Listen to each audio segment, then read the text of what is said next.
Hey everyone, this is Teri Anderson, and you're on the podcast Digging Through Dominoes. And in this podcast, what we do is dig through the dominoes of our lives, see how those were played for us, and kind of see which ones we need to draw to change the game and have a brighter future. Today, I've got an awesome guest with you that I have known since childhood. This is Sharon. We went to elementary school, junior high school. What high school did you go to? We moved to Plano. Oh, okay. Thanks for having me. I appreciate it. Yes, I'm so happy to have you here. I knowing you for so long, it's so crazy. And then I flew back to Texas one time and you and I had lunch and we hadn't seen each other In years. since we were school Yeah, kids. years. And that says a lot. Because people that I knew recently, to have someone that I hadn't seen for so long come to see me, it meant a lot. Oh, thank you. Thank you. Thank you. But today we're going to talk about Sharon, a little bit about her, and then we're going to lead into some things that are happening with her daughter and the frustrations so many of us parents have faced trying to get our kids the help they need and the help they deserve. So, Sharon, what's your backstory? I know But some of it, but it's I don't know how it's much of it. it's interesting because knowing each other like we did, we didn't really know each other's private life. I knew only one part of yours. Yeah. And when I was 12, I had lost my father in a very crazy freak car accident. But the thing of it is as bad as this sounds, it was a relief. My father was very abusive, physically, verbally, and mentally. I had seen him knock my mother upside the head and she, fall to the ground. He would chase us in the dark with his gun and lock us out of the house. I spent many a night either sleeping in the car in some bizarre parking lot or we'd go to the drive-in movie. I'd usually fall asleep because when I was 12, what do you do? This was happening for a long time, and that's just how I grew up. Let me ask you something that you kind of brought to mind. Was that your normal? Did you think other kids had different lives? That's kind of bizarre because I really didn't know what to think. To be honest, I thought it was normal to live in such chaos that Mhm. you were called names. Right. And it's funny because my friends, I wasn't really allowed to have friends over when my father was still living because my mother Mhm. was afraid. She didn't know what he was going to do. People just thought I lived in a strict household, which, yes, my mother is strict, but that wasn't the reason that they could be Right. there. But he would throw beer bottles at me. He Wow. pointed a gun at me one time and called me some names at that age. I didn't know what they meant. He put me in a situation where I was sexually molested and then asked Yeah. me the next morning, "Do you know what rape means?" And I'm like, "No. Why would I know that, And just Yeah. bizarre stuff like that, just it's sad. So I kind of thought everybody's family was chaotic like mine for the most part. That's kind of what mine was chaotic. I didn't know yours was. The only thing that I knew is when and how your dad died. Mm-hmm. And I can remember your face when you're telling me that. But in my household, drinking alcohol all day long was normal. Mm-hmm. Locking your kids out was normal. Verbal abuse was normal. Our parents would probably have, if it was today, they wouldn't have us, but that was a different Mm-hmm. time. And I understand that, but some of it is so much, it's this generational thing Mm-hmm. and it's chaos and it changes your brain. Mm-hmm. Well, yeah, what you think is you're not worthy. Yes, you do. You do. You think And then you go for things yeah. that aren't good enough for you because if there's someone that is good enough or better, that they're going to find out you're not worthy. Mm-hmm. Yeah. Did you deal with that? I think you did.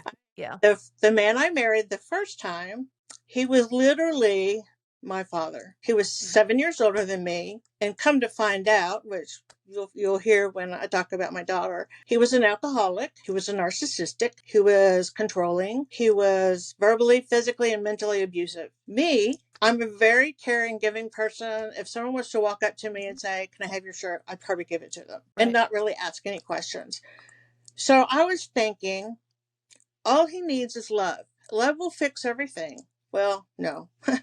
It doesn't. Love's not enough. Mm-mm. We were married 7 years. I had my first child with them within a year and a half of being married. And the red flags were already there, unfortunately. And I just thought, no, I just need to work harder. It's me. I'm the one that's got all the problems. I'm not doing things right. I'm not skinny enough. I'm not this, that, and blah, blah, blah. Then I had my second child. And I can remember him telling me, I'll pay you $10,000 if you will take that thing you are carrying and leave Sam, which was my firstborn. And I looked at him, I said, there is no amount of money you can give me to do that. It's not happening. So in our fights, because they were physical, and I was pregnant with Michelle, which is my daughter's name. I was probably about 27 weeks along. He pushed me downstairs. Within a few days, I started having some discharge leaks, the whole thing. And I went into labor. My placenta was infected. They were trying to keep me from going in contractions, but my body was trying to discharge the baby. And so I had her. She died.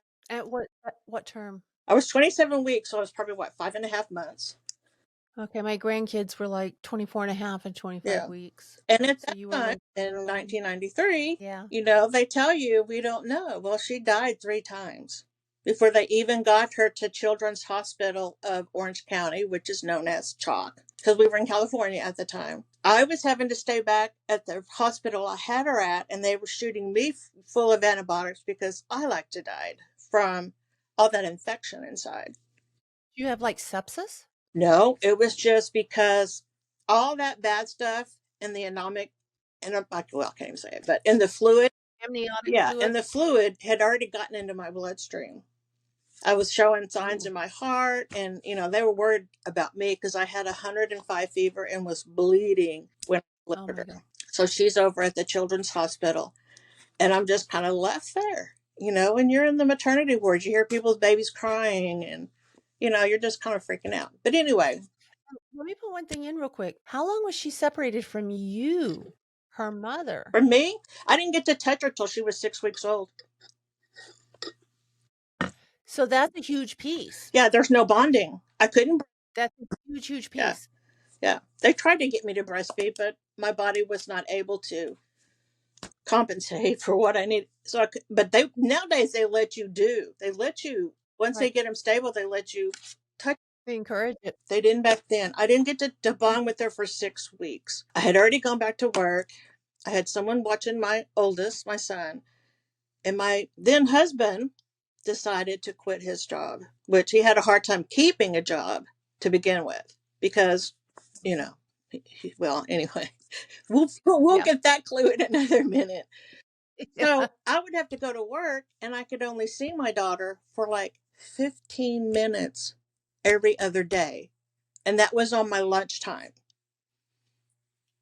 in that whole process. So because it would take me 20 minutes to get there, and then I could spend like 15 minutes and it would take me, a little bit to get back to work, obviously around 20 minutes. And my boss was nice enough that she would let me kind of slide a little bit on that lunch hour. She asked me one day, "Can I go with you to visit your daughter?" And I'm like, "Sure, not fine." We went. And when she realized I was only spending 15 minutes every other day, she literally just cried. And she says, "How are you doing this?" I'm like, "I don't have a choice. I have to work. There's nothing I Mhm. can do." She came home 3 months later. She was born in January. She came home in April. You start the whole process of how the state gets involved and they want to make sure that she's getting the nutrition and all that stuff. Well, Well, go ahead. all these outsiders, but you already have 3 months of Hmm. separation where her brain is telling her she's being She's neglected. being a, Her mother is not mhm. there, and it wasn't your It wasn't fault. my fault at all. Okay. So that kinda sets the stage for the rest of her life. Pretty much, yeah. And, we had a bunch of health problems. She came home on a heart monitor and oxygen. You have to go to the pediatrician like every time you turn around. And I dropped my pen, just a second, let me find it. I'm living in California and my mom's in Texas. So that makes it difficult. Yeah, that's hard. And Moms are so important. Yeah, they really So are, important. and more than people realize. I Right. didn't have the help because my mother-in-law at the time pretty much told me, I'm not going to deal with this situation that's going on. I was like, okay, Apple doesn't fall from the far from the tree. tree, huh? Yeah. So, needless to say, we went through a lot of medical issues. A lot of your child could actually be challenged mentally. Your Mhm. child could end up with some major diseases. We don't know what's going on because at that age, their lungs aren't developed. Their Mhm. their corneas are detached. I mean, there's all kinds of issues. And she had Mhm. second-degree bleeding on the brain from birth. So right Ah. there, now I know that's a TBI Yeah. injury. They just said, we don't know what's going to happen. You just have to keep an eye on her and see how it goes. Developmentally, she was always behind, of course, walking, crawling, all this other stuff. And I thought she had caught up, but as I can look back down the road, I can see certain things that were starting to pop up. We divorce. That was a whole mess in itself, trying to divorce that narcissistic, crazy person because he's very manipulative, very manipulative. Mhm. And we had a business. Of all things, an alcoholic doesn't need is a bar business, and that's what he had. Yeah. And so by the time I'd left, I had been tired of being pushed around and beaten on. I can't do this anymore. Yeah. Bye. Yeah. And so we divorced. I went to Texas. I thought, okay, I'm going to try to restart. I went through therapy. I took 2 years of therapy before I ever left him without him knowing. And we were going through therapy because he tried to suffocate me, you know, one of Mhm. the normals. And My normal. he basically told the therapist he grew up in a Leave It to Beaver family. And I looked at him and thought, what planet are you from? Come to find out years later, his father was abusive to his mother. So, ta-da! Yeah. Yeah. That cycle of abuse that just continues. Yeah.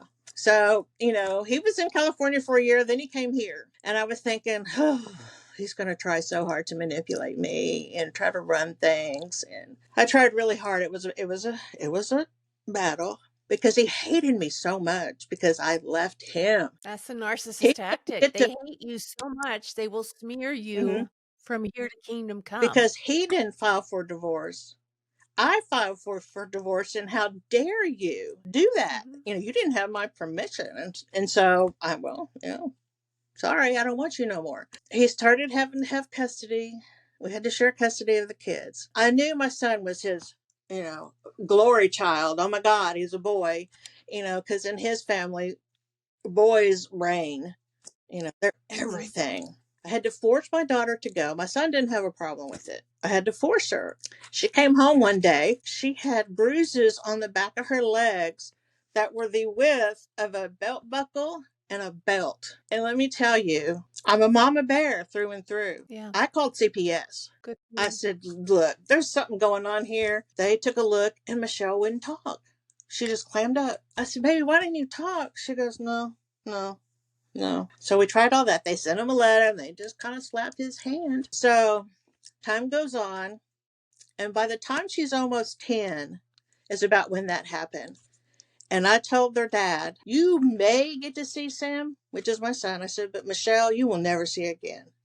You left a mark on that child that you should have never left. And I said, I'm not. You can throw me in court, you can throw me in a dungeon.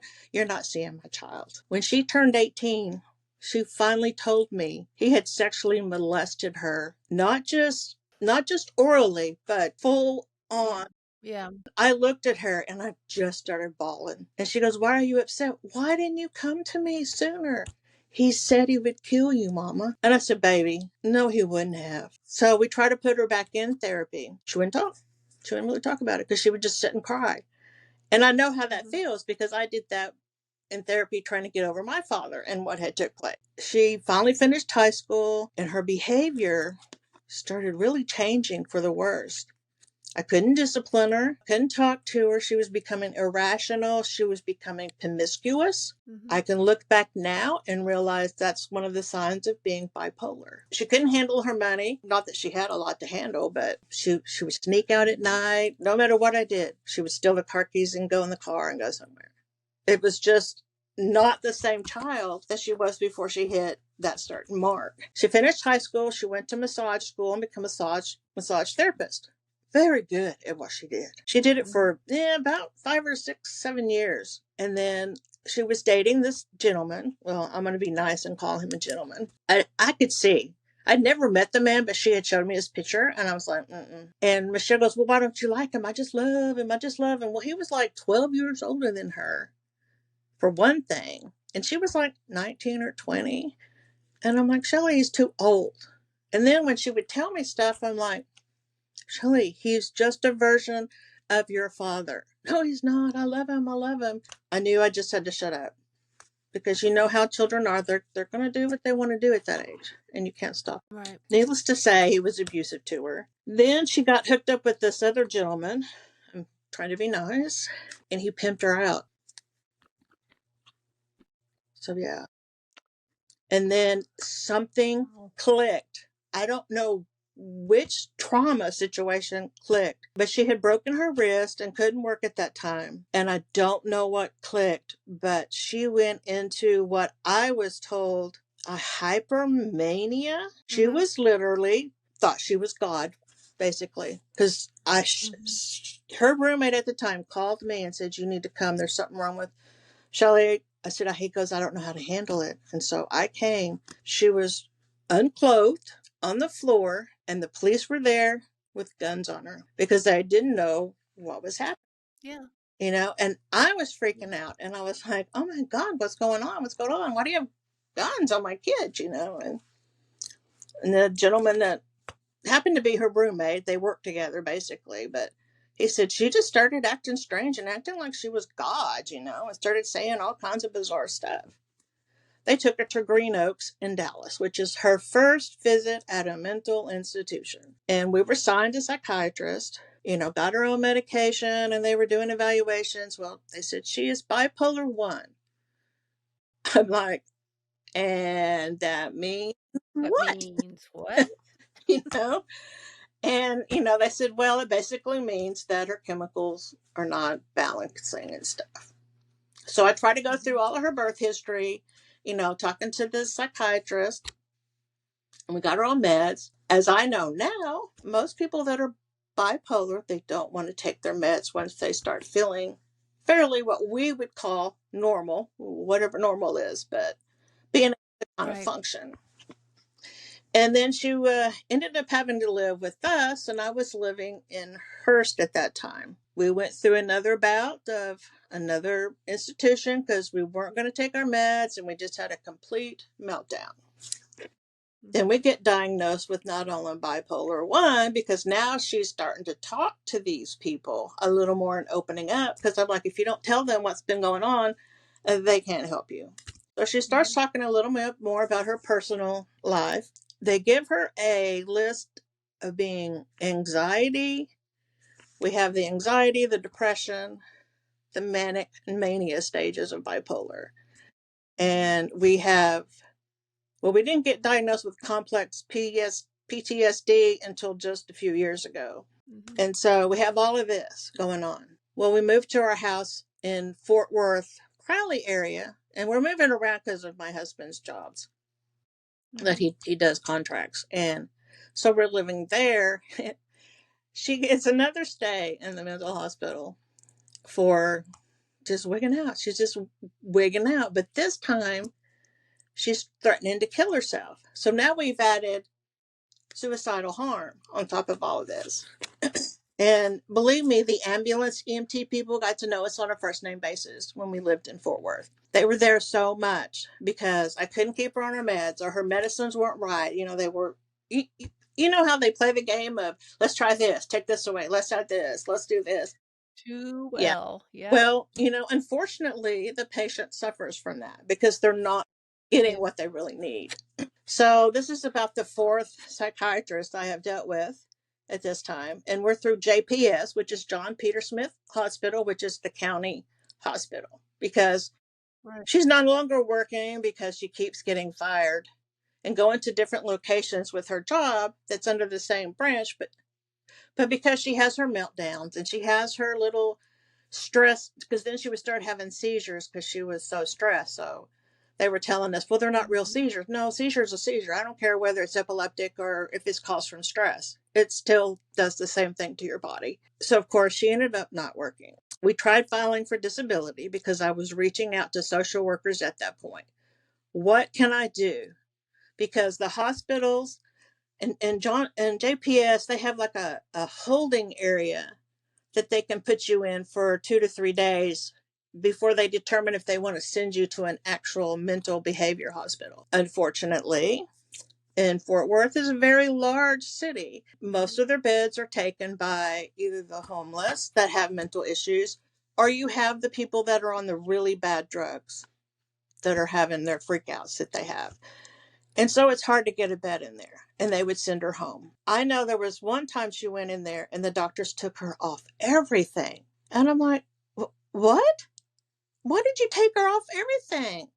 That's seizure inducing. Yeah. And so, of course that made us have to go back again. And then they readmit stuff.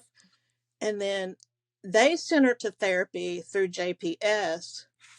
And this is what I think is so stupid. But you only can have 8 sessions. Honey, she needs more than 8 sessions. We're talking about a lifetime of trauma here. And you only want, I didn't have more than 8 sessions. Was that because it was county funded? Yep, yep. Mm-hmm. How old was she at the time? I'm going to say she was like 24, 25, somewhere in there issues. She made so much good money, Teri. It's unbelievable. She made like 42,000 a year at a young age. No actual Right. college education, just, trade school. And that child would blow through that money. It was unbelievable. And that's another sign of the bipolar stuff. They can't handle their money. Mm-hmm. And I would try to help her. And oh God, that was another huge fight. And now we're here in beautiful Detroit, Texas. They have no mental health at all. The county that we have to go to is in Clarksville. They don't even have a hospital at all. So we have to go to Paris. Now she's on Red River County Home Core Health Insurance, which is nothing, really. Right. Piece of Right. Yeah. paper. So of course we have another episode of mania. We had gone 8 nights basically without maybe an hour's worth of sleep. And when you're sleep deprived, your mind goes wacky, wacky. She starts seeing people. She starts hearing voices. And she'd been doing that before, having those episodes, but not as bad as this was. We go to the ER. They can't help her. They can't. They can't. Can or wouldn't? Well, I'm trying to be nice. I'm going to say can't, but more than likely they wouldn't, because no one's going to take that insurance. And the closest mental institution that you have in our area is a 2-hour drive from us. It would either be Terrell, Texas, Greenville, Texas, Atlanta, Texas, which is down there by Texarkana, I think. And I don't remember the other one, but I didn't care. It could have been 4 hours away. I knew she needed something adjusted. She needed something. And what she needed was something to put her to sleep for a good 24 hours, which is what her brain was needing at that point. So we went home. I had her call her psychiatrist, and her psychiatrist had taken her off her sleep meds and her antidepressants. And she said, okay, I want you to take 300 milligrams of your sleep meds just to go to sleep for right now. And that's a lot. She was only, What was the time? um, Do you remember what it was? Was it like trazodone? triazidone. And she was taking 150. And I Oh, looked at her and I said, are you sure? That's a lot. that's a That's a lot. lot. We took him. That child slept for 2 days. 2 days. And trazodone doesn't really put you in a Mm-mm. natural sleep No, state. it's not a restful sleep. But it was No. enough to pull her out of that mania that she needed to kind of stabilize. Break that Yeah. cycle. And then, of course, Pull the plug. she had an appointment with her psychiatrist and they had a talk about it. And they've put her on something totally different. She can't do sleep meds. She can't do antidepressants right now. They did tack on. Unfortunately, she now has bipolar schizophrenia along with child regression. It's almost like she has split personality sometimes because you can see her when she changes in those phases. Hmm. Disassociation. And I can tell if depends on what's going on at the house on who it flips to, you know, which which which personality I want to call it, even though I know she doesn't have split personalities, but this, It's just a yeah, disassociation and yeah, you're avoiding part of yourself mm, because it's too yes. traumatized. And she'll either go into the 8-year-old, which is when her trauma started, that she can recognize, or she'll turn Mhm. into the thug, which is the Barney behavior, like I can just kick your butt, blah, blah, blah. And she gets vulgar and she gets abusive verbally. And then I think it's just Michelle, but I'm not really sure. She's just kind of calm, and you can reason with her. She's got some logic. You ask her to do something and she does it, or there's no problems. How old is she now? She's 30. She just turned 30 in January. And these are what you're dealing with Yes. currently. And the sad part is, it took my present husband a long time to realize there really is a problem, and she's not just a brat. Which sometimes she Mhm. is a brat, but I mean that's not actually, she's not being a brat and wanting attention. She's really got a problem. There are things that are Yeah. uncontrollable. And of course I have a younger sister, and I have my mom that's still alive, and my stepdad. My mom, because my daughter does smoke weed, who doesn't? Mhm. But it helps. I mean, it really helps her in some ways. You can help It people, like yeah. calms her down and helps her sleep. I know that sounds bizarre. I'm not a smoker, Mm, by no, I'm not a drinker, but if it helps her, mhm, and I realize it's not legal in the state of Texas, so please nobody come down on my head mhm. for this.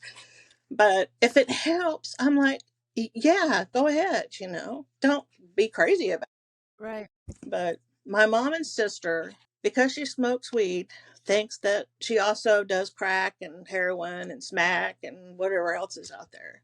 But she doesn't. So they think of her as a bad person. And that So there's the reason, all kinds of stigma going yeah, on. and the reason she behaves like this is because she smokes weed.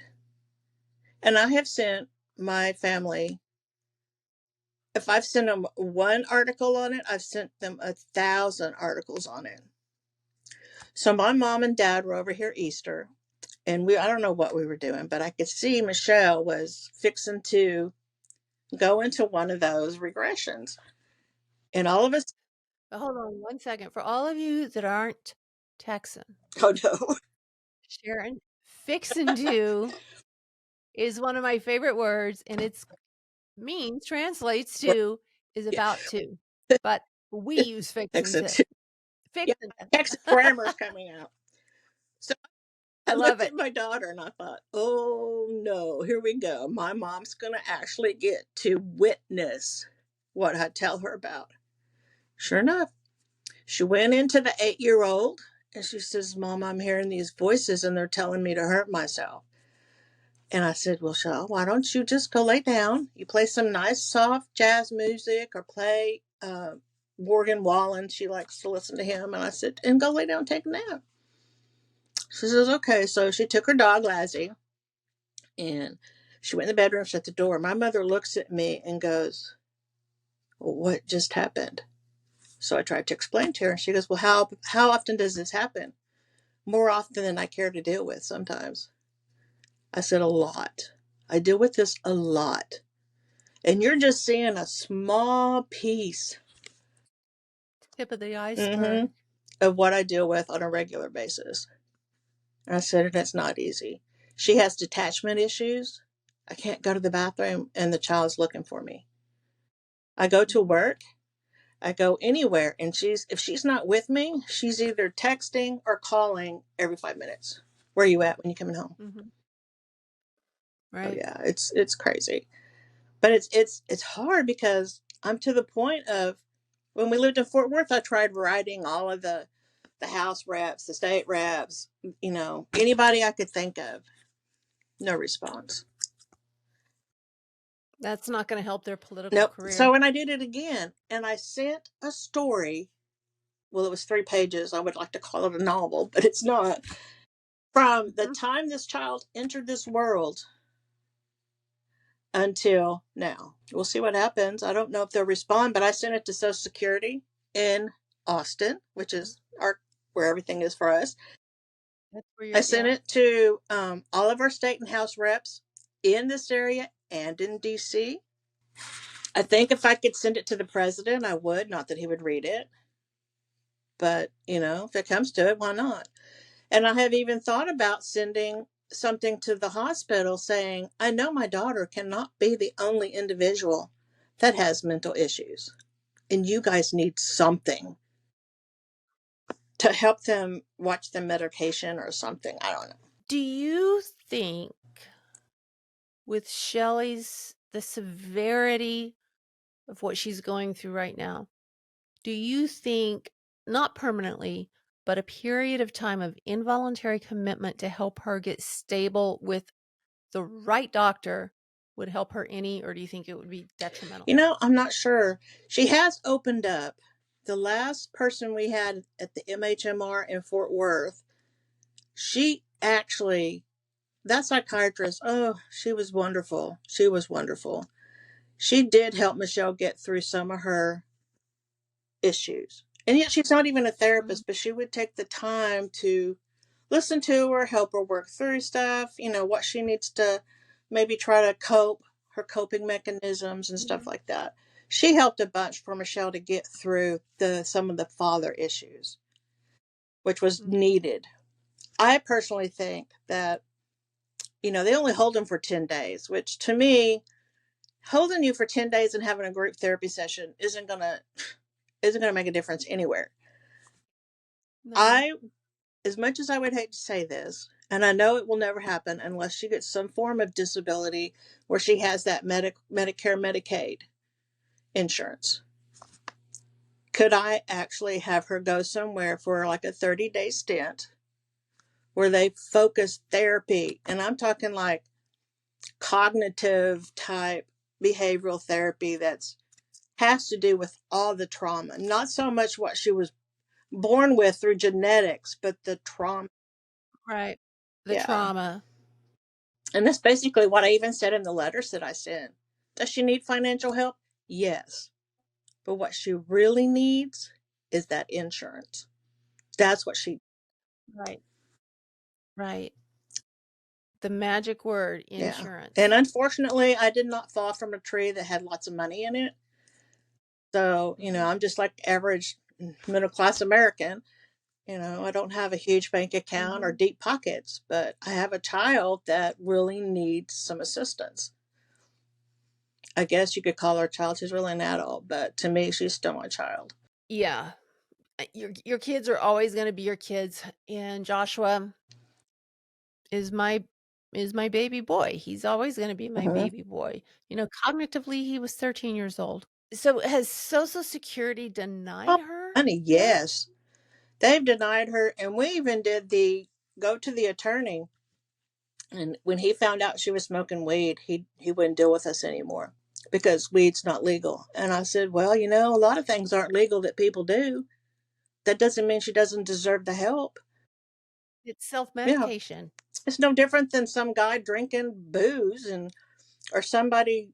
Well, I don't even know how they use that other stuff, but anyway, it's not any different. It's not any Mhm. different than me comforting myself with eating. I stress eat. It's no, Right. I mean, that's her Right. thing. I don't know. We've been denied. We've appealed. We've been denied. And so when we moved here, she was talking to somebody. She gets on these chat lines. But anyway, he led us to an organization that could help her. And it looks like, because we got a letter just the other day from, she's using Quick Aid. And they said it looks like from Social Security standpoint, she has a severe mental issues enough to qualify her. But they're looking at the physical, and I'm like, physically, she's fine for the most part. She's got other issues. Which doesn't really help if mentally you Yeah, can't do it's not like tasks. she was born with a brain trauma. Does that count? But it's not like she was born deformed or missing parts or. anything like that. So I don't understand why that would make a difference, but we're waiting on that decision. It's like it's like you have to be established and born in to Highland Park, Dallas Hmm. before anyone will take you seriously. And for you listeners or viewers that don't know Highland Park, Dallas, it's a very, very exclusive, very wealthy part of Dallas. And if you don't have the money to grease some hands in Yeah. No. Texas, nothing's going to happen. And it's like here, the only reason I was hospitalized, I had insurance. Here, my son tries to get hospitalized. All the times I'm looking at him going in asking for They wouldn't help, do it. he's out in a few Hmm. hours. In no better situation than what he was when he stepped in there, And sometimes worse. other than the fact that he was out of the bad weather or they actually maybe fed him. That's it. Yeah. So let me ask you, how are you coping with this? How are you taking care of yourself Not through? well. I will tell you that. Yeah. Not well. Because my husband and I still do his business once every 10 days. We still go to Fort Worth. And I worry, what is she going to finally do? Is she going to actually give in to those voices?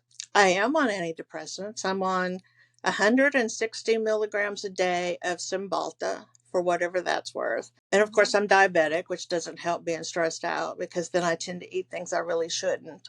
I think I have numbed everything in my body but love. Do you cry? Yes. And I pray, I cry, I beg. I don't barter, but I do. Mhm. I don't I quit crying, and it's only rarely that I cry because I'm numb. I'm numb. I don't if I start crying, it's gonna bring up Every. 61 years of everything Hmm. else. Yeah. So I don't cry. I won't watch movies if the dog's gonna get Oh, I can't hurt. watch those Mm, commercials. I just start bawling. yeah. Can't do it. But I know I don't take care of myself, which is important. But at the same time, it's very difficult to do when you're trying to live a normal, whatever normal is, life. You got to pay your bill. You got to do Well, this. You got to do that. if you don't watch after Who Michelle, is? Hmm. who is? How's her relationship with her brother? It's funny because the ex actually took him back to California when he was 15. And he had started living with his dad at 13. And at 13, there's nothing you can do, at least in the state of Texas. Mhm. I don't know about Right. anywhere else. So I tried not to buck it. I thought, I'm not going to be one of those moms that, you know, throw a 2-year old tantrum about it. But when I got a call one day from Sam saying, Mom, I don't ever want you to call or talk to me again. And we've moved to California because his mother was having she was needing to go into a nursing home. And on the phone, I said, "But your dad doesn't have legal custody of you. Don't do anything about it, Mom. Don't call. Don't blah blah blah." And he hung up on me. My world was already topsy turvy before all the stuff started happening with my daughter. So I was already Mhm. fit to be tied. And I did not see my son until he was in college. I saw him when he was a junior in college. And then I went to see him graduate college. And then he moved back to Texas in 2019. And I thought, oh my God, that's going to make everything so much better. No, it doesn't.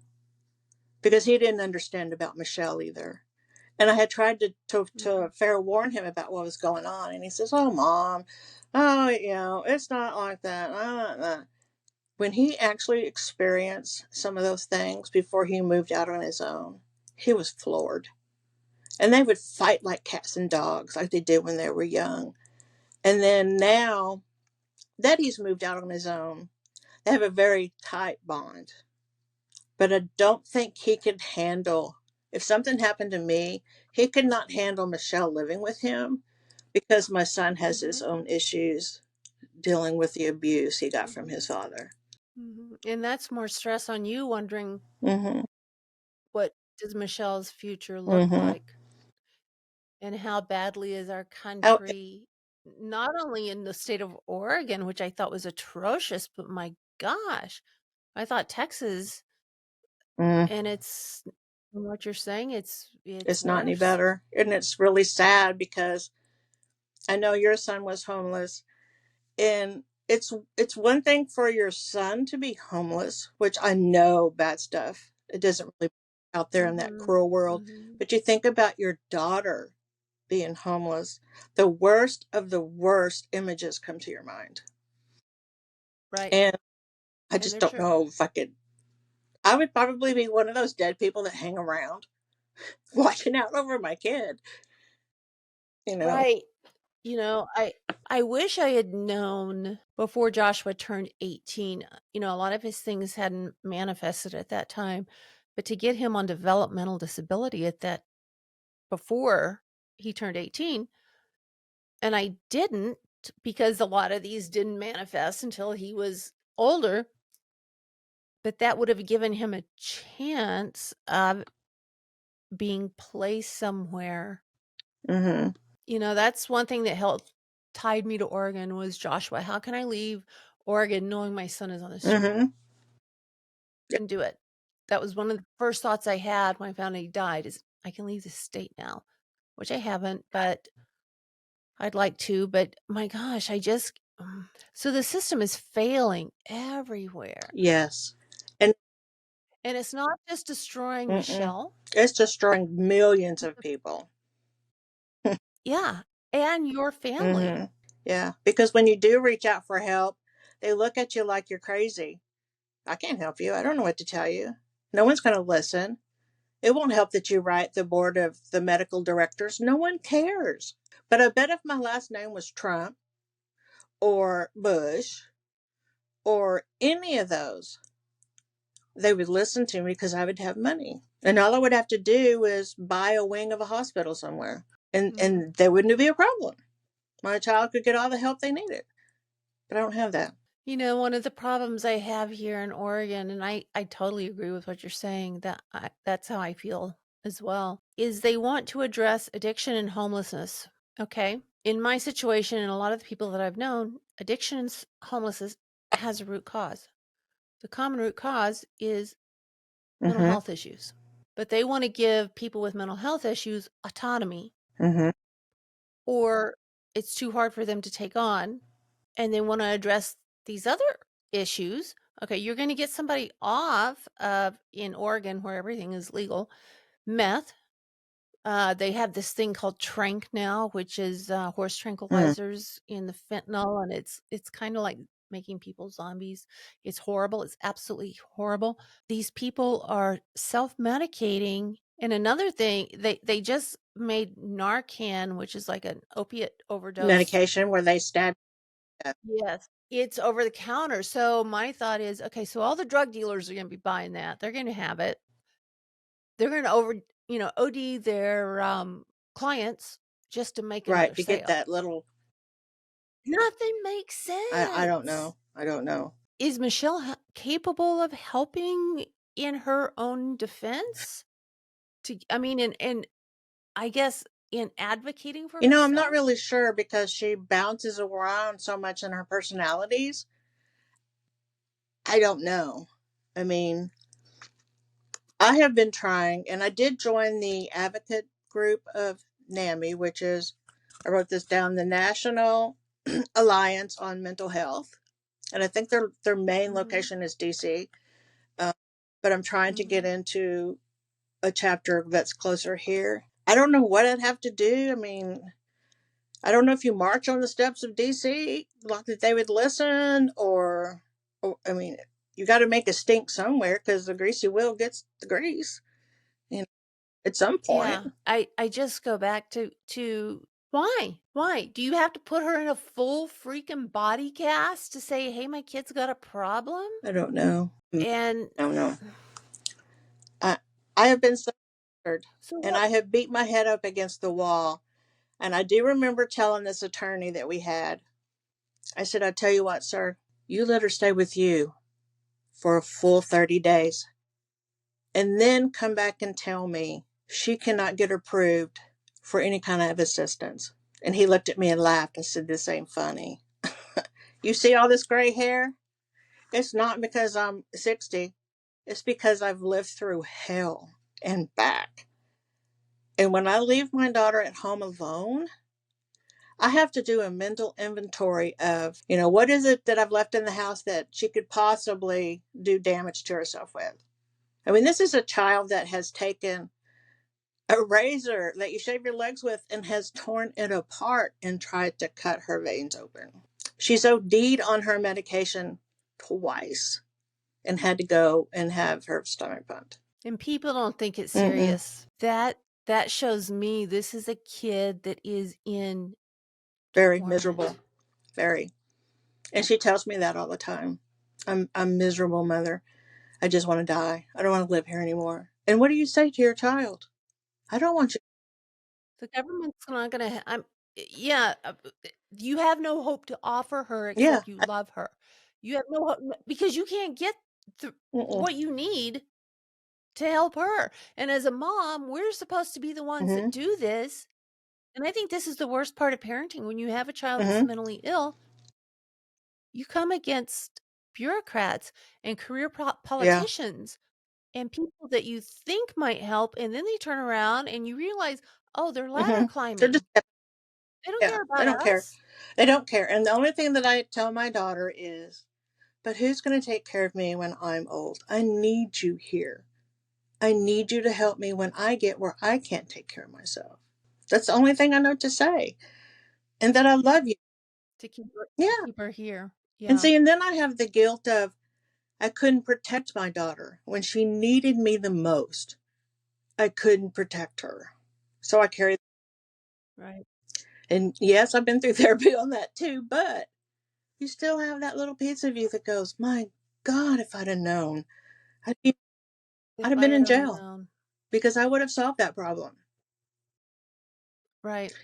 But, and even a therapist said it wasn't your fault. And I said, you may think that, but Tell that to the yeah, I was in 25-year-old there to me. protect her. I couldn't do my job, and that's what I was supposed to do. And I couldn't protect her when she was inside of me because her dad pushed me down the stairs. It's so strange that you say that because when I was pregnant with my first daughter, that happened to me. I was kicked in the stomach. I was kicked in the head. He tried to pimp me out. He would send me to we lived in Reno, so he would send me to the pepper mill. Don't come home Yeah. without money. I sat there and drank Coke because I wasn't gonna do anything else. Go home knowing full well what was gonna happen to me. Didn't know I was pregnant. Mm-hmm. When I found out I was pregnant, I left, which is really pretty sad if you think about it in a way. I wasn't worth enough to be out of that situation, but I made sure my daughter was worth enough to get Mm-hmm. out of it. Yeah. I look back on so many things, and I've even had a conversation with my mom. Why didn't you put me in therapy after Dad died? Because It was it took me significant. 6 years of grieving to move past that with everything that took place. And it was like, why did you I leave? so I understand because I had a hard time leaving too because it was money. I didn't have access mhm. to our money. So yeah, I get it. I so clearly remember you telling me very casually what happened to your dad. Yeah. I didn't know what to Well, no, say. most people at that age don't because they've not. What's a 12-year-old supposed to say? I mean, it's like, "Oh my gosh." Now, being 60 years old, I would have the ability to say something to let whoever is suffering know that I care, even though I don't understand what you're Hmm. going through. But at 12 years old, I mean, I still think about you telling me that. I mean, I can see your face so clearly, but I did not know what was going on Yeah. behind the scenes. How did you feel about his death? I mean, initially as a child, I mean, was your initial reaction relief or was your initial reaction, oh my God, I've I was lost my very daddy? upset. I was a daddy's girl, even though he called me Uh huh. names and made fun of me because I was pudgy. I've been pudgy all my life. Of course, they call it something else now, but and Right. he would say things to me that were hurtful, but I loved him. He was my daddy, and Yeah. when he died, I was crushed. And then it was like my mom showed no emotion, and I'm sure she was just relieved. And I understand that now. I get it. But she showed no emotion. Uh-huh. And of course, my sister was only 18 months old at the time. So, yes, we're 10 years apart. It was a oops, I think. Mhm. Um, I don't think she knew how to feel. She couldn't No, it's okay. show joy. Does that, I Right. mean, take a little happy day. Right. No more reviews. But, Aw. and then she had us. And so I'm sure she was more concerned about how to handle us once we have done the whole burial process, which Right. What she was gonna do, how she was gonna survive, how she was gonna bring you guys hmm up. so I'm sure she was concerned about that. Now, was your dad's dad an accident, or do you think it was Well, I really don't purposeful? know. We were told it was an accident. My mom had told him after 13 years of marriage, she wanted a divorce, and he didn't take that well. He went and pulled all the money out of the bank, and I'm sure he got drunk, picked up a hitchhiker, Mhm. spent the night in jail, went to his hometown, which is Marshall, Texas, which is East Texas, Mhm. and he was on his way to his brother's house because he was mad about something. I don't know. When you're on 59, going from Marshall to Elizabethfield, which is a little bitty podunk town, there is a road that spins off of 59 that has houses. There's like three houses because it's all rural. Mhm. He decided to go that way. And when he did, his tire hit the curb. And I'm sure he was going at, 50, 55, not slow. He had one of those Ford trucks that was two-tone, and he had put the really tall mirrors on it. That was real popular back in those days, mirrors. Mhm. And when he hit that curve, the truck flipped and he was decapitated. So Mhm. part of me wonders, because he wasn't drunk when he died. He was sober. I guess they do all that weird stuff they do, the blood work. And Right. they said he was sober, but they said it had to be just a freak accident. In my mind, for the longest time, I thought maybe he did commit suicide because he hated us. And that was his only way to escape. So I dealt with a lot of abandonment issues. Right. Like kids do who have Yes, parents that and die. for the longest time, I really thought he just killed himself because it was easier to kill yourself than to go on and try to struggle through life like most of us do, and try to make the best of it and try to Mhm. be the best person we are. After I went through Mhm. quite a bit of therapy, I realized it probably was a freak accident, if you want to call it that. But I really think that A death wish is what it Well, but sounds I like. really think it was God's way of relieving us from that type of life. Yeah. Because I really think he Yeah. knew, because my dad would not do therapy from what my mom said. And he thought, nothing was ever his fault, which we all know how that works. I really think it was Yeah. God's way of We do. intervening to make sure that my sister and I survived. And whatever our purpose is in life, that's what we were going to be able to do. How is your sister doing Actually, now? she's good. I mean, she's had two Right. battles of cancer, one with breast and one with rectal.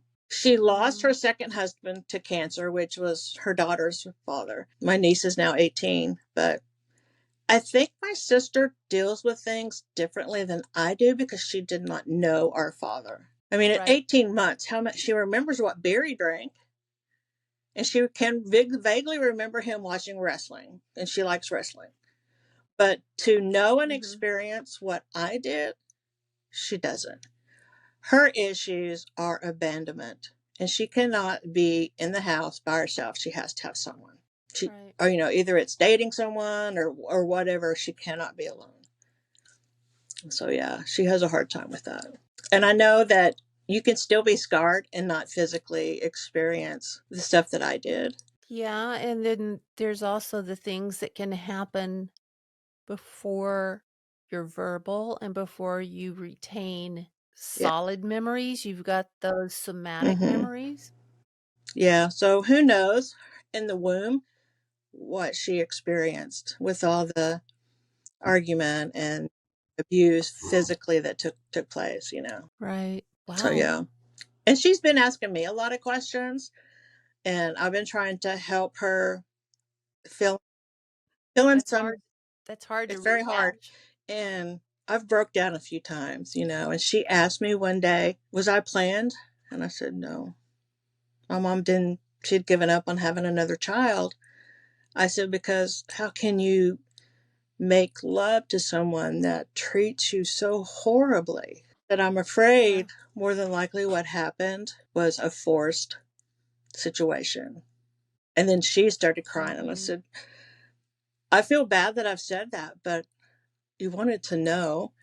And that's what I think, Mhm. because you can't go to mom and ask these questions because she just shuts up and she gets mad. She won't talk Right. about it. She's She's still traumatized bitter, and herself. she's 80 years old. She's very bitter about it.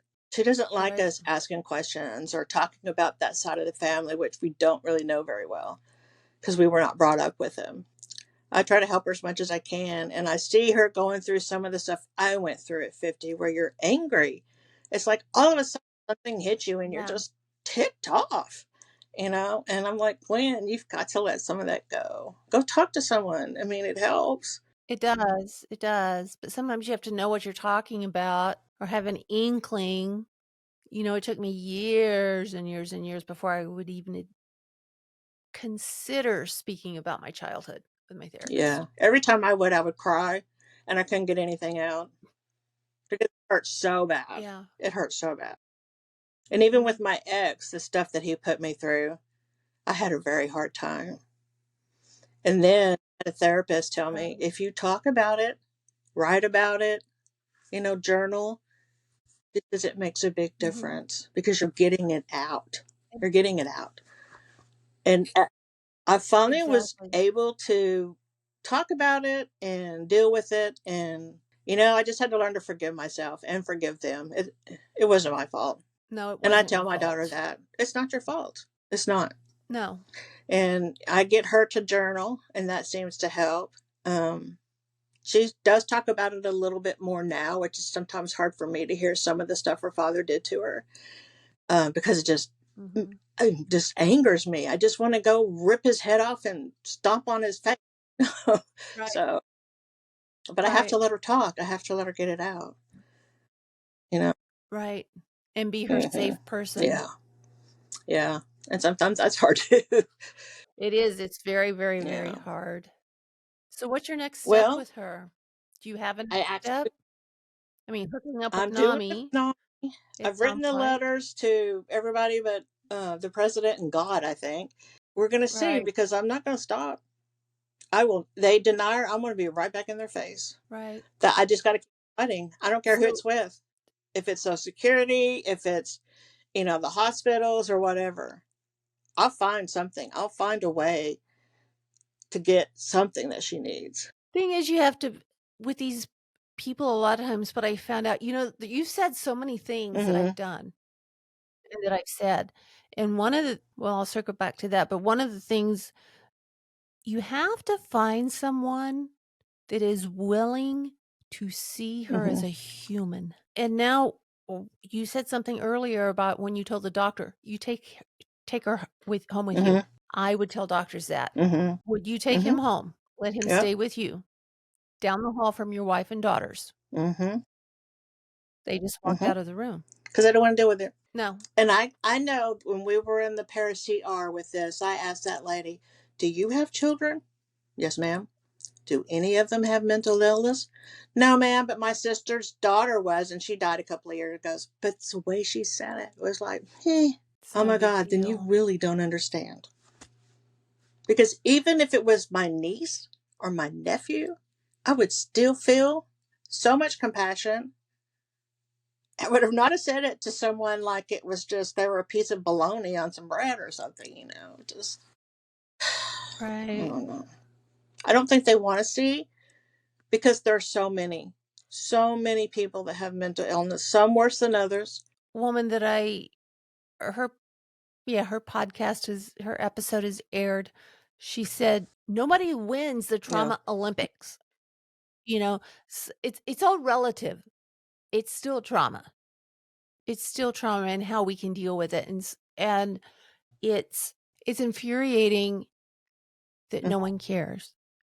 What they care about is making yeah, electric cars yeah.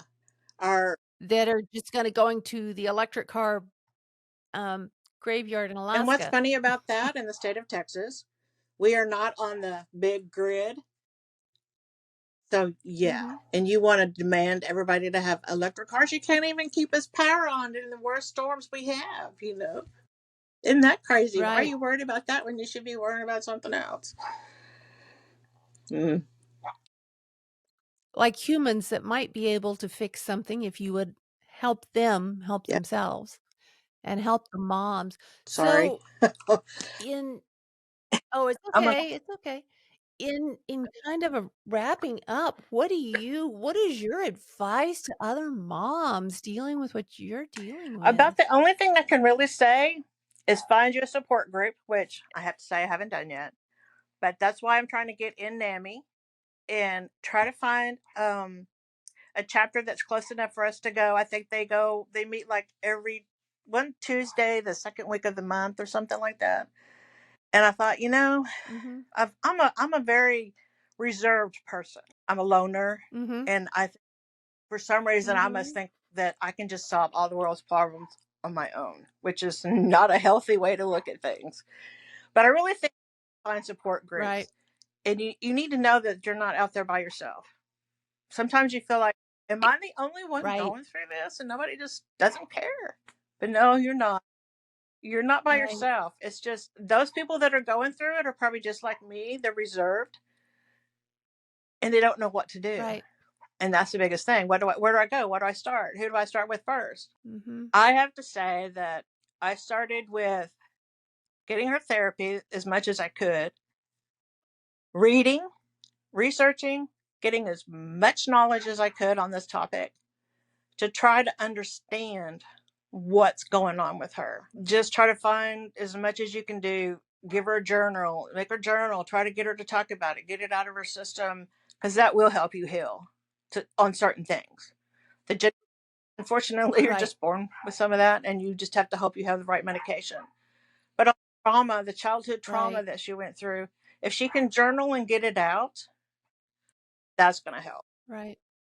Art therapy. Yeah, art therapy and Because I've journaling gotten and her all kinds of those um, coloring things for adults where you just sit and color. And I've tried to get her to do right. crafts. She's not a crafty individual, so she didn't take that after me. But I tried to keep her focused on not dwelling on it. Because when you tend to, I see Mhm. her isolate herself, and I'm like, you cannot do that. You have to not think about it all the Mhm. time. That just makes it worse. Because then you start spiraling Mhm. down a rabbit hole, and then you can't get out. Right. Wow. Well, Oh, you're thank welcome. you. Thank you so much. And I really hope that you can keep me I know you'll keep me in the loop of Hmm. what's happening. And if you have a breakthrough, let me know and come on here. And for my viewers and listeners, if you have any suggestions for Sharon and her daughter, anywhere to turn, please put it in the comments. Let us know if you can have thought of something that we have skipped over. It's very much needed, not only for the But for two of anybody else us, that's listening, for everyone that's listening, because we're hmm not alone. And, one of the things Saskia in my last episode said was, "It's going to take a grassroots movements hmm of moms." we're going to have to stand together. Kind of like, oh, I don't know, was when Michael Jackson did that "We Are the World" song, sort of, and you see where Yeah, everybody's holding hands and they're all around. We're going to have to do that. yeah. We're gonna have to quit the divisiveness and realize we're dealing with human Yep, beings, we're not not case numbers. files. Yep, No, we're not. yep. We're not. Well, Well, thank you so much for spending your afternoon with it me. was I a great thing. appreciate If it. I can help anybody, I am always here. I don't have a problem if someone needs guidance on what little I have experienced. I think that's where a lot of us are.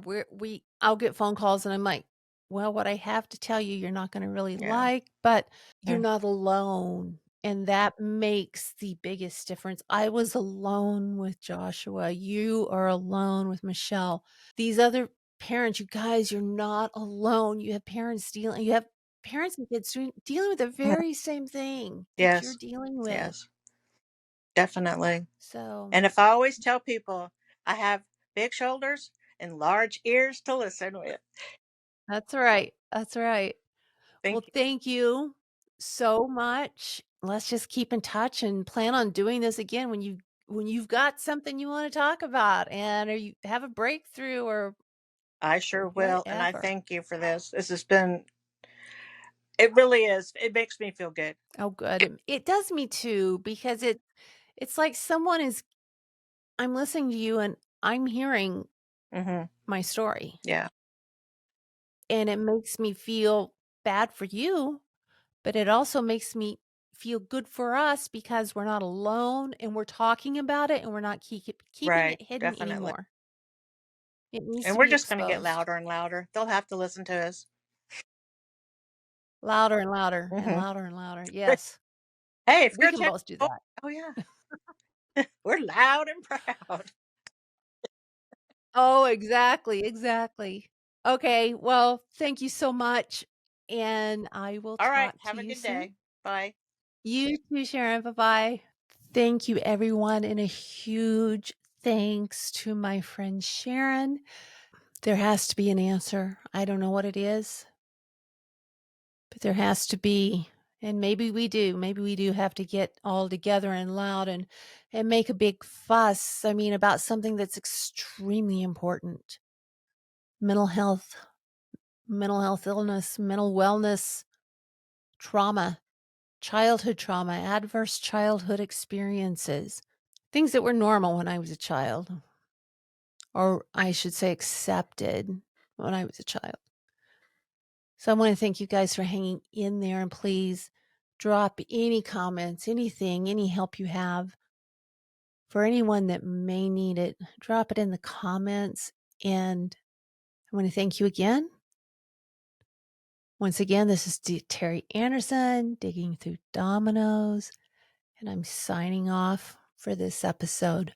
You guys have a freaking wonderful week.